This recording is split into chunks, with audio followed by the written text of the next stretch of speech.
Have you ever wondered about the correlation between homosexuality and death defying warriors capable of immense bloodshed? I'm guessing you're sitting with a puzzled look on your face and maybe a slight smirk at the ridiculous notion I just made. Well, I might have the same reaction had I not been enlightened by some new information I happened upon. Now, give me a minute to tell you a story.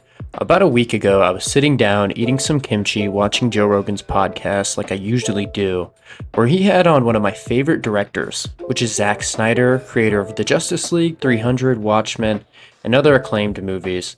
Anyway, they were talking about things that had to be cut from the movie 300 that would have made the movie more historically accurate. Now, if you've seen 300, you would know it's a very vulgar and violent movie that doesn't seem to make concessions about its mature nature. This made me ask what could have happened if he felt he needed to leave out scenes. And that was answered for me. That answer ended up being how gay the Spartans were during the time era portrayed in the film. After finding out about this seemingly random weird detail, I would go on to just assume it was a weird conundrum that had no real rhyme or reason. Now you can imagine my shock when I was doing some historical research on the samurai of the feudal era to gather more context for my Ghost of Tsushima playthrough, when I found out that there was an abundance of gay relationships specifically within the samurai during that era. Not only did it occur, but it was heavily respected and almost expected when you were given the honor of being a samurai. Now, after learning this, I was starting to become curious about if this was two coincidences or if there was somewhat of a pattern within this. So now I'm searching very sus things on the internet to see if there are more, and I was excited to find out there was. But today, I'm only going to be talking about 3 of them to make this a short and concise video. I'm going to be talking about the 2 types of warriors mentioned above, and another one that will stay secret until it gets brought up last. First group of warriors we are going to be diving into is the Spartans of 300 fame. More so just Greek soldiers in general. The warriors known to fend off the massive army of Persians that had them outnumbered significantly. The Spartans are known also for being ruthless in their training and upbringing of their children. But today we're going to be talking about their sexual relationships, as weird as that is.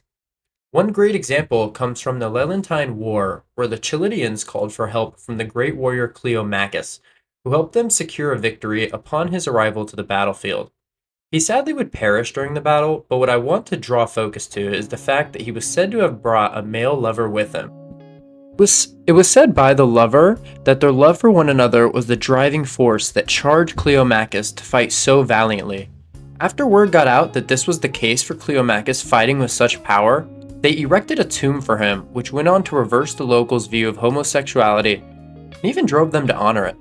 The famous Aristotle, in light of this event, went on to produce a popular song inspired by Cleomachus. Now the song went as follows: "Yea, lads of grace, and sprung from worthy stock, grudge not to brave men, converse with your beauty. In cities of chalice, love, looser of limbs, thrive side by side with courage." Another city known as Thebes were known to have a group of 300 men who were the best and strongest fighters of their army. They claimed the reason was due to them participating in gay sex. They were called the Sacred Band and were so prominent and powerful that they made Thebes the most powerful city-state for a generation up until its fall. The idea behind the sexual relations among comrades was to give you a connection with your partners in battle that was so strong you would fight till every last breath. They thought that this couldn't be garnered through just camaraderie or friendship, but it was only lovers who would be able to achieve this bond and connection. Now, there could very possibly be no connection between their sexuality and their prowess in battle, but the Spartans and other Greek soldiers and fighters did hold very strong beliefs that there was a way to become the ultimate killer, and that way was to be gay as fuck. And the second group of warriors that I want to talk about that had similar tendencies were the samurai. This group of warriors who were fighters of high nobility, most famous for the stories told of them from the feudal era of Japan's history. They had one of the highest levels of authority in their regions, only having to answer to the daimyo, who were the landholders of Japan. Now, though this is very interesting, it isn't what I've come to teach you about today. What we are going to be talking about today was their sexuality and their high level of combat ability, and if there is any connection between the two. A very common practice within the samurai named Wakashudo was to obtain a young boy known as a wakashu, which means a boy of the age of 7 to 17, who was not only physically fit for training in the eyes of the samurai, but would train these boys to become a samurai or just an honorable warrior in general. This would include physical training like sparring and sword training. And the other custom they would partake in is that they would be lovers until the boy was of age, taking an oath to have no other male lovers until that time came. This was called a brotherhood contract, and from what I can find, it is said that this was a completely consensual experience for the younger boy. I'm sure you can understand my doubts. As fucked up as this system the samurai took part in, the morality of doing this is not the topic of this video. But for the record, this is like totally fucked up. They shouldn't have been doing it, and as weird and backwards as it is, they were actually supposed to stop when the boy became the age of a man at 18. In Japan at this time, homosexuality was very respected and commonly practiced, most popularly by the samurai and the kagema, who at the time were basically just male prostitutes who would also act as kabukis, which was a type of actor who would be involved in shows very similar to a play. This being very common at the time, it's no surprise the samurais very much were a part in this, often having one-night relations with these kagema when passing through towns and villages. The samurai were not only very open-minded in sexuality and embraced the act of gay love, but they encouraged it from the lowest level of warrior to the highest lord. Many famous samurai have been documented as participating in relationships with young students. To name a few, there was Takeda, Shingen, Date Masume, Oda Nobuganga, and many others, of course. This is another example of the homosexuality being a key component, at least in the minds of the samurai and their warrior culture. There's no way to know if the homosexuality had anything to do with it, but to me it's interesting, so I wanted to draw a point to it with this video. Now the last group of warriors that I want to talk about in this video were the Romans, who are a part of, I'm sure you know, one of the greatest empires of all time.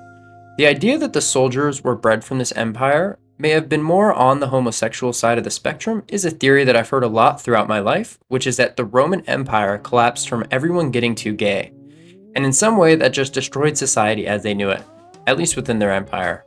Now as provocative as that sounds, it's sadly for the sake of entertaining content, not the case as the fall of Rome. It was mostly due to widespread corruption in all levels of the government, and there's little to no evidence that that was from anybody being gay. Now onto what I want to talk about, which is homosexuality within the ranks of Rome's military, which there were documented cases of. But let me add some context, because there was homosexuality in the highest positions of Rome's government from what seems like the beginning of this great empire. Even some of the emperors taking part in these acts, including Trajan, Nero, and the revered Julius Caesar. Now, where we see monumental warriors participating in homosexual behavior within Rome is not so much in the actual military, though I'm sure it was occurring, just not very documented due to it being hidden or just not given enough thought by the people at the time. But a group of warriors even more powerful and skilled, arguably, than the ones in the military, will be the gladiators, which are so famous and historic, whether from school or Russell Crowe. I'm sure you know exactly what they are and who I'm talking about. They were known to be gay, even thinking that the act of love was needed to be a great warrior. One of the most prominent examples of gay gladiators were the ones known as Priscus and Verus, who were two gladiators who fell in love with each other while training in Rome. This story was so famous, the tale was adapted to a play that was performed before the fellow gay man Nero, the emperor. Another major example is the art that was around at the time that portrayed the gladiators as gay lovers, going to show that it was relatively common that the gladiators were in fact gay as fuck. Now, of course, not all gladiators were gay, but a lot did take part in same-sex intimacy and were rather known for it. Now, there isn't a direct correlation between gay sex and impeccable battle skills, but there is a correlation known at the time between a high sex drive and said skills. So with that, like every other example I've brought up, it's all up to speculation, really for the sake of entertainment and education, more so the latter. Actually, more so entertainment. Now, following our last group of warriors, I'm hoping I gave you something to ponder on, laugh at, or just plug your consumer stimulation machine known as the human brain into. This video I feel is very good at invoking points, but with that said, it is not rock solid in the evidence. of the correlation I draw attention to. Like I said before, this is just something I wanted to learn more about, and better yet, make an entertaining video about some shit I was interested in. So, like and subscribe and support this video unless you're a non-based woke racist oligarch supporter. And I'm sure none of you are. So I would say thank you and wait on my next video. I hope y'all liked it.